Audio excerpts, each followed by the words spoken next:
quel est l'apport de la diaspora dans notre pays? Moi, je pense que le fait que la diaspora vote est une très bonne chose parce que ça permet de revivifier la fibre patriotique entre notre pays et ses ressortissants partout dans le monde.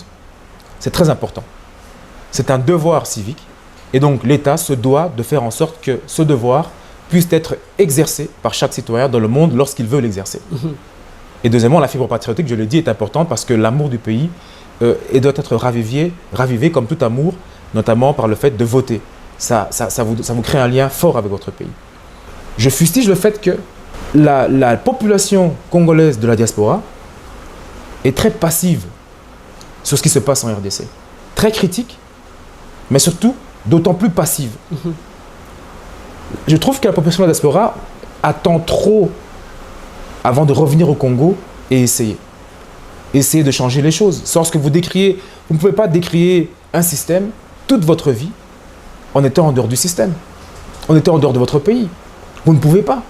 Vous ne pouvez pas être là durant 18 ans de Kabila. Oui, nous attendons que le régime change pour que nous revenions nous aussi essayer de travailler dans notre pays. Aujourd'hui, le président Tshisekedi est là. Oui, nous attendons que le prochain mandat pour revenir dans notre pays. Mais les années passent. Donc vous ne pouvez pas être à la fois critique et passif, parce que vous n'apportez aucune solution, aucun ajout.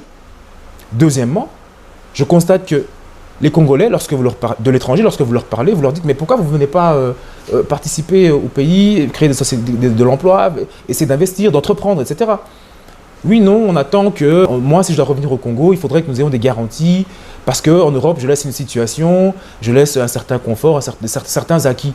Mais quand vous êtes allé en Europe la première fois, quelle garantie l'Europe vous a donné en y allant? Les garanties peuvent être les garanties de sécurité.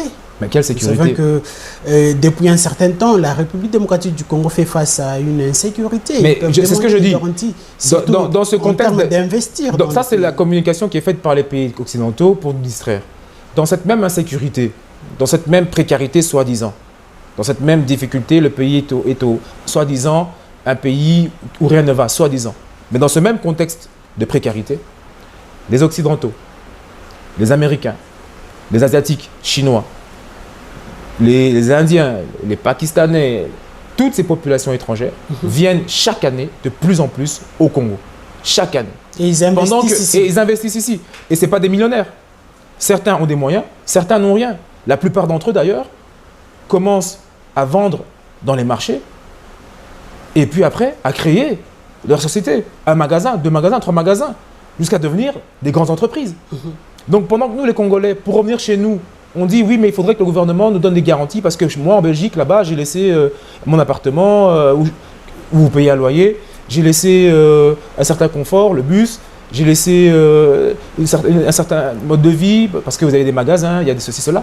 Mais un, ce n'est pas votre pays. De deux, quand vous avez quitté le Congo pour aller vous installer là-bas, la France, la Belgique, les États-Unis ne vous ont rien garanti. Vous êtes allé, vous avez essayé. Mais pourquoi pour rentrer dans votre propre pays, il faut que ce pays vous donne des garanties? Ça n'a aucun sens. Ça n'a aucun sens. Deuxièmement, je l'ai dit, pendant que vous demandez des garanties au Congo, votre pays, pour y rentrer, des Indiens, des Français, des Européens, des Américains, des Chinois, des Asiatiques, de manière générale, ils rentrent chaque année de plus en plus nombreux, de plus en plus longtemps, avec leur famille, s'installent ici, construisent ici, vivent ici, parlent notre langage ici. Dans ce même contexte de précarité. des affaires peut être agréable Bien sûr, mais moi, c'est ce que je dis. Critiquer la RDC de l'extérieur, c'est facile, mais c'est improductif pour le Congo et pour nos frères de la diaspora. C'est improductif. Donc moi, j'appelle les Congolais non seulement à voter, mais à venir au Congo et à oser. Dans la vie, il n'y a pas de cadeau. Vous ne pouvez pas commencer à dire, oui, moi, pour aller dans mon propre pays au Congo, je dois avoir des garanties. Ça n'a aucun sens. Ça n'a aucun sens. Parce que les étrangers, ils viennent au Congo sans garantie et ils prospèrent ici. Mais vous demandez des garanties pour entrer chez vous.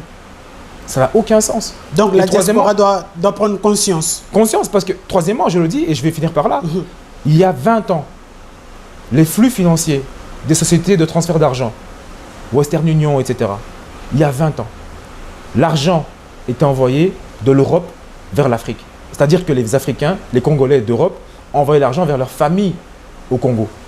Aujourd'hui, le flux s'est inversé. C'est les populations congolaises au Congo qui envoient de l'argent à leur famille en Europe. C'est pour dire que les choses ont changé. C'est pour dire qu'il y a ici des opportunités. Très bien. Et il faut se réveiller, mes chers frères, de l'étranger.